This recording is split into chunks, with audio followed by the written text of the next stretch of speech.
noite, Shavua Tov, uma boa semana para todos. Shabbat Shalom, Mashiach Now, redenção completa, verdadeira, total, agora já, para o mundo inteiro. A pergunta da semana é: pode tapar o sol com uma peneira, como a gente vê aqui? Se sabe, e a verdade é que não tem como. Isso é muito atual, é muito verdadeiro e serve muito para aplicar no nosso dia a dia. A gente está numa guerra externa e uma guerra interna também. E o adversário, como o sol, que é grande, forte, mas não adianta a gente tapar o sol. A gente tem como ganhar, a receita está aqui, a gente vai entender como ganhar tanto a externa quanto a interna, mas não é disfarçando, se enrolando, se enganando ou usando paliativos ou placebos. Tem que usar remédio de verdade. A gente está no projeto Likkutei Sichot, esse é o volume 21, capítulo 21 dos livros do Rebbe. A Parashá é Kitissá, essa é a segunda Sichá. Então, como falamos, não pode tapar o sol com a peneira. Como a gente consegue? Com um trabalho constante de impedir as influências negativas que então desaparece automaticamente o adversário. Devemos reconhecer que existem instintos para fazer coisas não divinas, que são o adversário quando a gente está guerreando. Mesmo que permitidas, isso é mais sofisticado, porque tem muita coisa que é permitido, mas que a gente não deve fazer, porque não é a vontade de Deus que a gente faça, que a gente caia nessas tentações, nessas indulgências, nesses prazeres que não refinam o mundo, que não são produtivos, que não trazem. Veja bem, óbvio que a gente precisa não só comer e beber para poder ter saúde, para poder estudar e fazer o bem, e mesmo trabalhar para ganhar dinheiro, para sustentar e para ter educação das crianças e poder ter uma casa, etc e tal, receber as pessoas, fazer o bem, mas tem coisas que são permitidas que a gente não deve fazer porque não são de acordo com a vontade divina.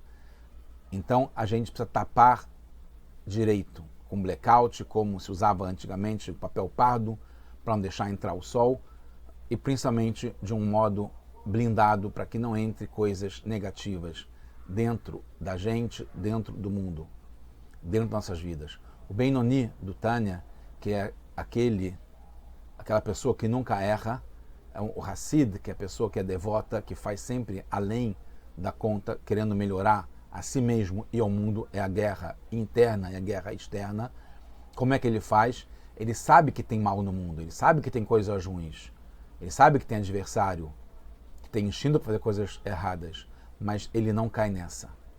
Ele sabe, mas ele não disfarça, ele não se engana, ele não se enrola. Ele controla.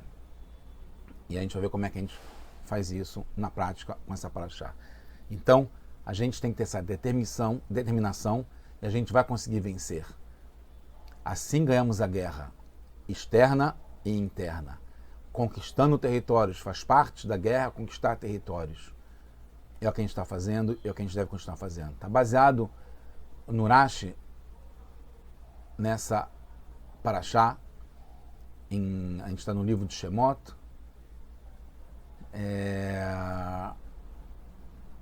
a gente está no capítulo 35.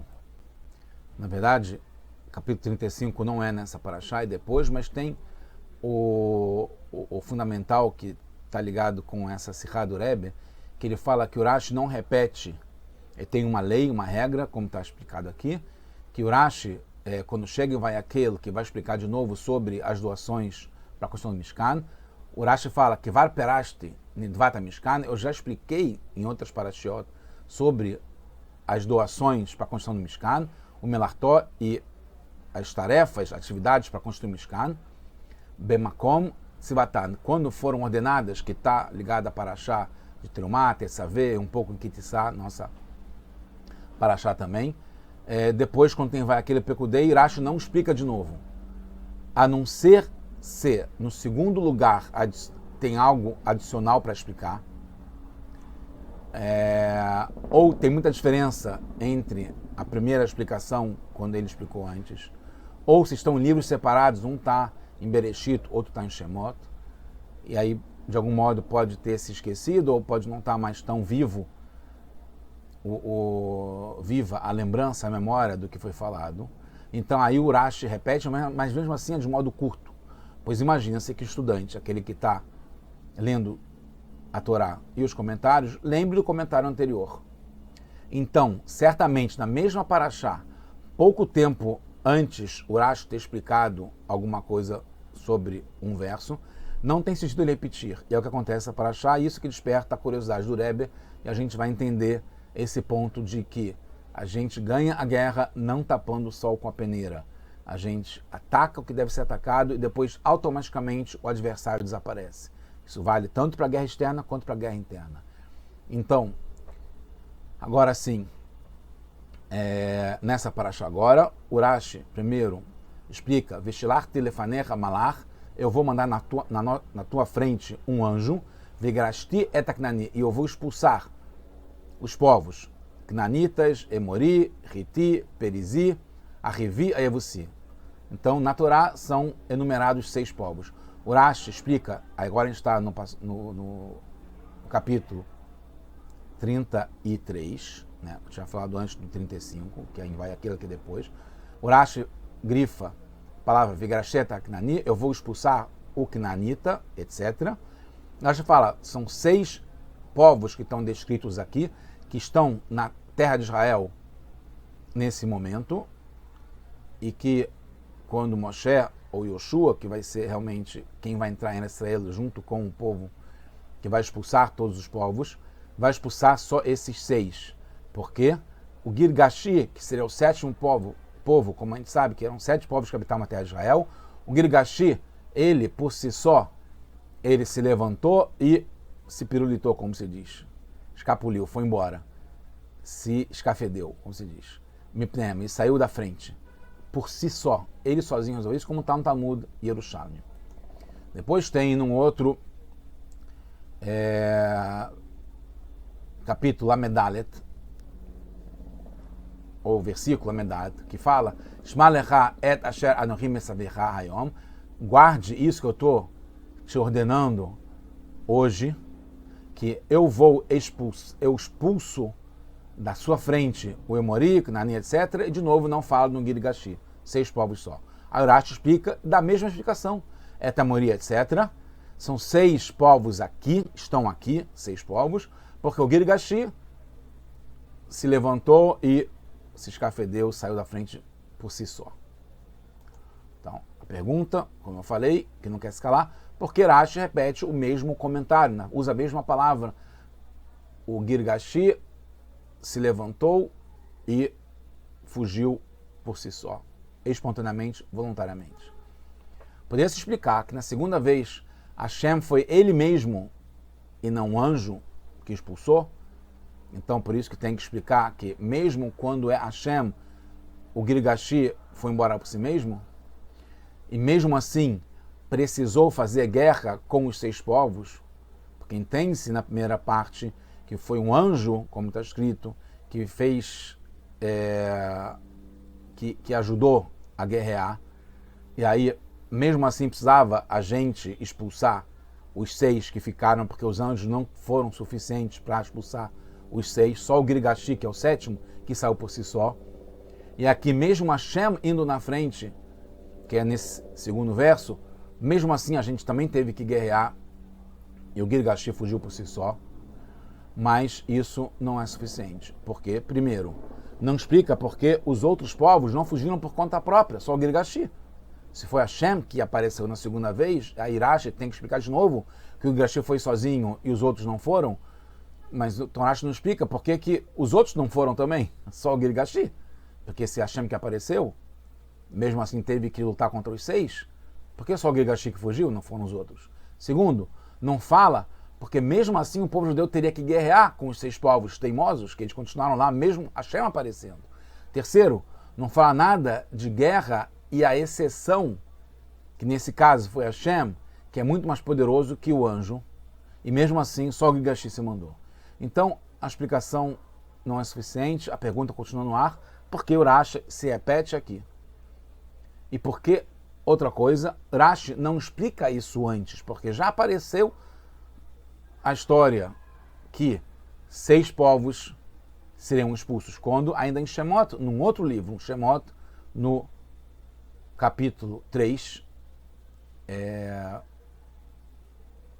fala em 2 ocasiões, em 2 versículos, no 8:17, se não me engano, e aí eu vou salvar vocês do Egito e vou levar vocês dessa terra até a terra boa e ampla, a terra de leite e mel, no lugar onde estão os Cananim, Hiti, Emori, fala 6 povos. O Rashi não explica nada. Por que o Gigashi não está citado aqui? Depois tem também, como eu falei, ainda no mesmo Parashá, versículo 17, e aí eu falei que eu vou levar vocês da pobreza de Mitzrayim para a terra de Cananim, Hiti, Emori, Prizi, etc. E não fala Gigashi de novo, para a terra de leite e mel. Depois disso, Parashat Mishpatim, que foi agora há pouco, no capítulo 23, fala que Yelech Malachi, que o meu anjo vai na frente e vai levar vocês até Emori, Hiti, Prizi, etc. E não fala do Gigashi. E o Rashi, silêncio, não fala nada, porque o Gigashi não está ali. Poderia se explicar que em Mishpatim, que foi esse último que eu falei, que o Rashi não fala nada, porque ele deixa claro lá que esse assunto seria explicado depois, porque seria através de um anjo, como a gente falou, que eu vou mandar um anjo na minha frente, e é nessa paraxá agora em que Tissaque fala por que seria um anjo, porque Hashem não gostou do pecado do bezerro de ouro, então ele retirou a decisão que ele tinha dele ir na frente, como estava em Shemot, e aí ele manda um anjo. Então, quando o Mishpatim fala que é o anjo que vai já prevendo, porque não teve ainda o pecado do bezerro de ouro, por enquanto ainda era Hashem que ia levar a gente para conquistar a terra de Israel. E aí o Rashi pode não ter explicado em Mishpatim porque não tinha um Grigashi, porque ele vai explicar depois, quando acontecer, de explicar por que é um anjo que vai e não Hashem, porque vai ter tido o pecado do bezerro de ouro em Parashat Ki-Tissaque, a nossa Parashá. Então vai explicar por que o Gigashi não estava lá, não precisa explicar antes. Mas isso não explica com relação às 2 vezes da Parashat Shemot, porque o Gigashi foi omitido. É porque agora o Rashi fala do Gigashi, fala 2 vezes, de uma forma repetida. Também precisa entender a diferença do estilo das explicações, na primeira explicação e na segunda explicação. Primeiro verso, segundo verso. Na primeira explicação fala e os 6 povos. Na segunda fala, 6 povos tem aqui. Por que muda isso? Na segunda fala e o Girgashi. Desculpa, na primeira explicação fala e o Girgashi. Na segunda explicação fala que o Girgashi. São pequenos detalhes, mas o Rebbe pega como exemplo que ele vai explicar de uma forma geral e cada uma dessas coisas vão ser clareadas, explicadas. Terceiro ponto. Na primeira explicação, o Rashi fala que eles fugiram por só Me'elav. Na segunda fala só que fugiram, não fala que foi automaticamente por si só. E a quarta questão é que, na primeira explicação, o Rashi fala e expulsei o Canaanita. Ele grifa isso para explicar. E na segunda fala o Emori, etc. Por que não fala como foi no primeiro verso? Então, alguns pontos para considerar. Nas outras parashiot anteriores, não fala sobre os povos, mas sim sobre os territórios. Então, é uma conquista dos territórios. Então, não faz diferença se não está mencionada a terra dos Girgashim, porque era secundária, não era a principal. O principal da terra, dos territórios que serão conquistados, como está falado antes, nas 2 vezes, Shemot fala Erez Avat Halal Devash, uma terra que flui leite e mel. Então está falando sobre as terras. Nessas terras tem esses povos, mas das terras que vai ser conquistado, então não faz diferença que não tem o Girgashi nessas terras, porque é uma terra secundária, não é a principal. Então isso explica em relação às outras parashiot, porque o Rashi não explica do Girgashi. A gente vai chegar ainda no ponto principal. Mas só respondendo essas perguntas que foram trazidas. Outra questão, nossa paraxá tem diferença. Por isso que tem explicação dos dois versos e de uma forma diferente. Porque na primeira vez, Hashem expulsa os povos. Ele expulsa os povos. E aí tem que explicar por que ele não expulsa o Girgashi. Não precisou, porque o Girgashi sozinho já foi por si só. Não foi porque Hashem apareceu. O Girgashi já estava com pânico e se mandou sozinho. Na segunda, não está falando que Hashem vai expulsar, está falando, Hashem fala para Ishamer Lecha, cuide, tome conta, para não se influenciar. Tem proibições ligadas aos 7 povos, que vale para os 7 povos, e não se influencia. Então seria para todos os povos, mas por isso que o Rashi fala, Yeshkan, tem aqui só 6 povos. Então, agora você vai ter só 6 povos para expulsar e tomar cuidado com as proibições. Mas se por acaso o Girgashi voltasse, teria que tomar cuidado com ele também, porque a proibição vale cuidar-se contra os 7 povos. O Rashi explica, não, você cuida dos 7, mas agora só tem 6. Por quê? Porque o Girgashi se mandou. Então mudou o parâmetro, a referência, para estar repetindo agora um verso falando sobre os 6 povos. Antes falou que Hashem vai expulsar através da gente. O povo judeu que fez na prática a guerra para tirar, mas foi Hashem que foi determinante nisso. Na segunda, não fala que é para fazer a guerra para expulsar os povos e como será feito isso, mas sim tomar cuidado, porque são os povos que estão lá e tem que tomar cuidado com as proibições ligadas, não se influenciar, não se deixar levar, não aprender com os costumes errados dos 7 povos, mas agora só tem 6 lá. Então, ela explica por que só tem 6 lá.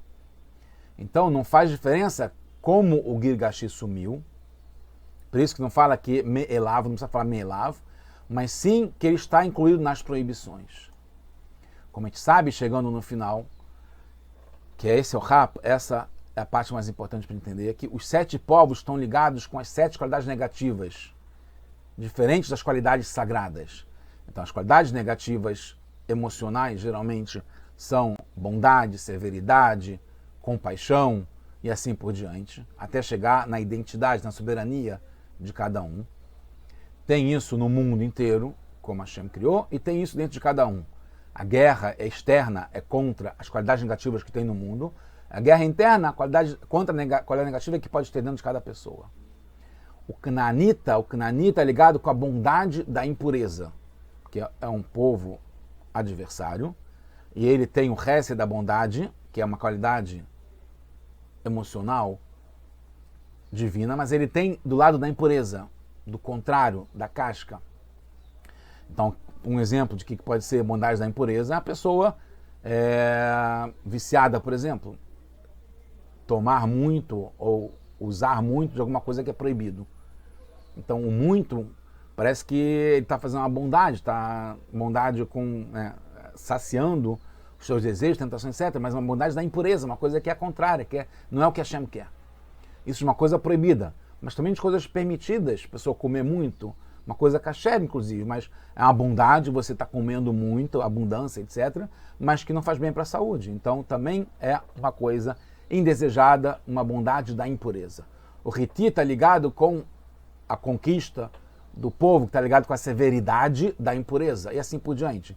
A impureza, por exemplo, é bater em alguém, né? É gritar com alguém, ou ser desrespeitoso com alguém, ou ser muito mesquinho, a severidade de contrair, de não dar caridade, de não doar para pessoas que merecem. E o Girgashi, que é o 7º povo, está ligado com o Mahud, que é o atributo, a qualidade da soberania, mas no caso da impureza, de usar a ideia de ter um Estado, que é tudo fantasia, isso é tudo discurso negativo, né, de impureza. Eles não querem um Estado, eles querem fazer o mal, eles querem poder guerrear, matar, violentar, fazer adversidade, atrocidades. Tá? Então, essa é a ideia de uma qualidade negativa que vem da impureza. Qual a explicação? Quando a gente conquista a terra, o território e os povos, os 7 povos, primeiro os 6 povos, a gente define essas 6 qualidades, automaticamente desaparece a identidade negativa, vai embora. O 7º povo, que é o Girgashi, que está ligado com a identidade, a soberania, o reinado negativo, ele vai embora, porque ele não tem mais como se sustentar. Se tira completamente as armas, o dinheiro, as possibilidades que ele tem, né, a propaganda, a liderança, você tira isso, desaparece. É a cortina de fumaça, não existe. Porque ela não tem nada própria, essa identidade negativa. No serviço espiritual, isso está ligado com pensamento, fala e ação. Se a gente consegue acabar com as qualidades negativas de libertinagem, de raiva, de violência, de guerra, etc., automaticamente desaparece a identidade do mal, alguma coisa negativa que tem dentro da pessoa. Então, a gente vai voltar para a explicação da Parashá e entender a aplicação prática para a gente, que é essa conclusão que o Rebbe trouxe, né, e que eu interpretei como não tapar o sol com a peneira. A gente tem que fazer a guerra contra esses 6 povos, atributos do mal, do negativo que existe, e automaticamente vai desaparecer essa 7ª qualidade negativa. Na primeira explicação do Rashi, fala sobre a conquista e refinamento dos 7 povos, que são as 7 qualidades negativas. Pela ordem, primeiro tem que atacar as 6, e aí se chega na 7ª, que é a soberania e identidade, como eu falei, que se anula automaticamente. Então, o pensamento, a fala e a ação, por onde se expressam essas qualidades negativas, são controlados e não existem mais. A pessoa não consegue mais pensar coisas. Se não tem mais essa raiva, essa violência, essa libertinagem, a pessoa não pensa e não fala e não age de uma forma negativa. Desaparece, que é o Girgashi. Na segunda explicação é mais profunda do Rashi, que fala sobre o que fazer e como se cuidar para chegar lá. É aí que tem uma coisa interessante, que é através do estudo da Torá e cumprir mitzvot, fazendo mitzvot, a gente consegue conquistar esses 6 povos e automaticamente também o pensamento, a fala e a ação. Que é o nosso comportamento fica refinado e fica só voltado para o que é bom. Portanto, completando e concluindo, no segundo momento, não dá para falar que o pensamento, a fala e a ação que está ligado com o Girgashi fugiram por si só. Porque isso foi uma consequência do trabalho que a gente fez. As 6 qualidades negativas continuavam existindo com toda a força na luta no lado esquerdo do coração, desde que nasceu. Elas continuavam e continuam. E elas saem quando brilha a alma divina que a gente tem que fazer. Que é a gente usar o pensamento, principalmente a parte do pensamento, que a gente tem como controlar, pensar coisas boas, e aí a gente vai falar e fazer coisas boas. E vai fazer brilhar a alma divina, e aí desaparece essa identidade negativa que pode ter. Por isso, precisa cuidar para que não afetem nossas vestimentas da alma. Se a gente controla as 6 qualidades negativas que não tenha dentro da gente, que a gente faz brilhar a alma divina que tem no lado direito do coração, o lado esquerdo deixa de acontecer e não tem como ter pensamento, fala, que são as vestimentas da alma, que estão controladas por nós, pelo lado positivo não tem como influenciar negativamente para fazer coisas que não são boas. Chegamos então nos 10 povos. A gente conquista os 7, depois conquista mais 3, que é ligado a Keter, Chokhmah e Binah, que além das qualidades emocionais a gente consegue controlar também o Keter, que está acima, né, do pensamento, do intelecto, também a parte intelectual, a sabedoria, o conhecimento, o entendimento, a gente consegue controlar isso tudo. A gente ganha a guerra não só dos 7, como dos 10 povos, e na prática, de verdade, a gente chega na redenção completa, verdadeira. Então herdaremos a terra dos 7 povos, mais Kenik, Kenizi e Kadmoni, e Hashem, está explicado e prometido para Shashoftim, expandirá nossas fronteiras, como prometido na Torá, logo com Mashiach Tzidkeinu, Now Mamash. Tudo junto para todos nós, só boas notícias.